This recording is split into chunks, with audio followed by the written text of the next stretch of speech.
show más! Próximamente. Llegó un paquete de internet. Dime qué es, dime qué es.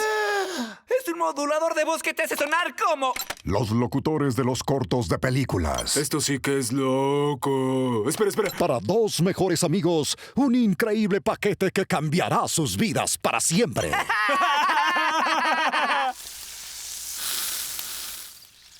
En un mundo donde está bien cocinar en el exterior, sin camisa. ¿Pero qué? ¿Qué está pasando?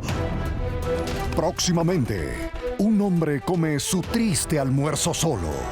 Papaleta Mellard es el hombre del sombrero pequeño, tiene bigote y ahora está escapando. En un mundo donde Mordecai y Rigby creían que imitar las locuciones de cortos de película era grandioso. ¿Pero qué? ¿Fuiste tú? Próximamente este verano, sismos. Serpientes letales, el submarino más peligroso nunca hecho, monstruos gigantes, emoción, terror y habilidades navales. Una voz de cortos transforma la naturaleza en una pesadilla para estos dos que reciben su merecido. Su merecido. Esperen, yo creo que puedo decir algo que suene mejor. ¡Revancha extrema! Ah, no, eso suena como de telenovela. ¡Venganza fatal! La historia de Mordecai y Rigby. Espectros internos. La maldición de la piedra negra.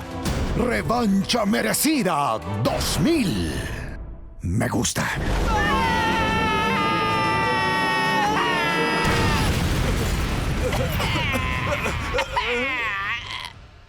Nunca imiten mi voz de nuevo.